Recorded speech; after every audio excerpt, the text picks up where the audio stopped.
Hey Sean, we're going to be looking at ionic bonding. So basically, ionic bonding is um, when two atoms become charged, and then they attract to one another, forming an ionic bond. So one atom becomes positively charged, the other one becomes negatively charged, and then there's an electrostatic connection between them, and that is known as an ionic bond. Okay, so we are talking about in this question here how something like sodium chloride is made. So sodium chloride is an ionic bond.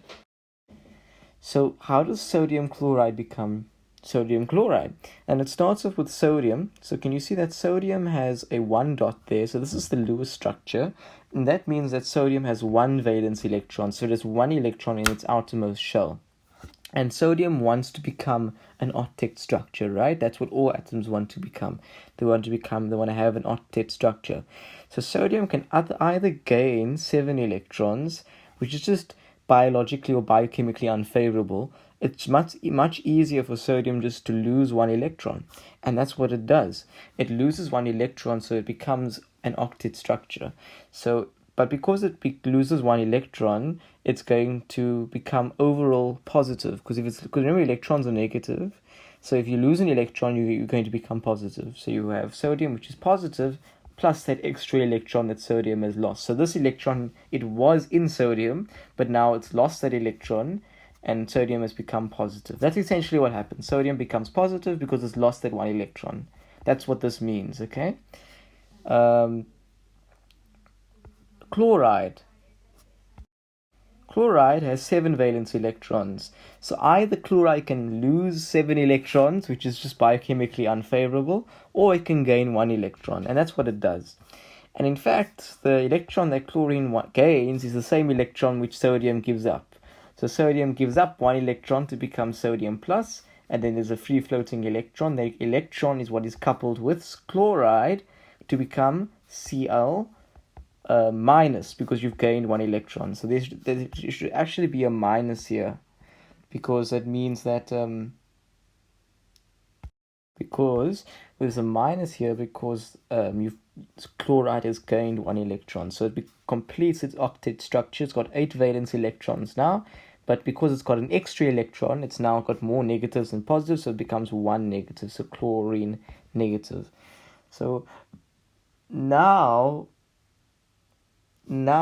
you can see that you've got sodium, which is positive, and chloride, which is negative. So there is now an electrostatic interaction between them.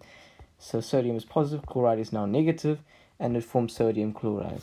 Okay, that's the first example, and the easiest example. Magnesium fluoride.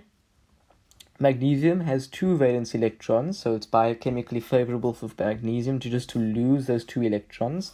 But if it loses 2 electrons, it's going to become positive, not just 1 positive, 2 positive, because it's losing 2 electrons. Fluoride, however, has 7 valence electrons, and it's going to gain 1 electron to achieve an octet structure. So forget about these 2's here. The main idea is that fluorine only needs to gain 1 electron to become fluorine minus. Okay, so it only needs 1 electron to obtain an octet structure. But magnesium has given up 2 electrons, and fluorine can only take up 1 of them. So what's going to happen to the other electron? So that's why you have 2 fluorine molecules, because if you have 2 fluorine molecules, you can have 2 fluorines which can each accept one electron from magnesium. So magnesium gives off 2 electrons. 1 fluorine can only take up 1 electron, so you have 2 fluorines, so you can take up 2 electrons to form 2 fluorines with a negative. So ultimately you're going to have magnesium 2 plus, which is positive, 2 fluorines which are negative, and you're forming MgF2. Hope that makes sense. Okay. Again, we do the last one. Sodium oxide.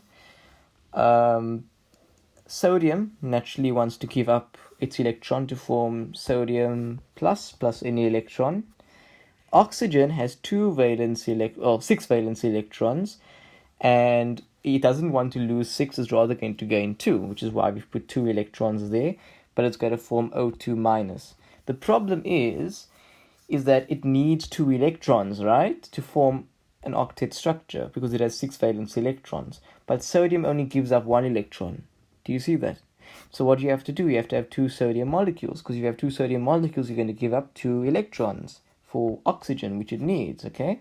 So that means that you're going to have 2 sodium pluses plus an O2 minus, okay? 2 sodium plus O2 minus, and that's going to form Na2O.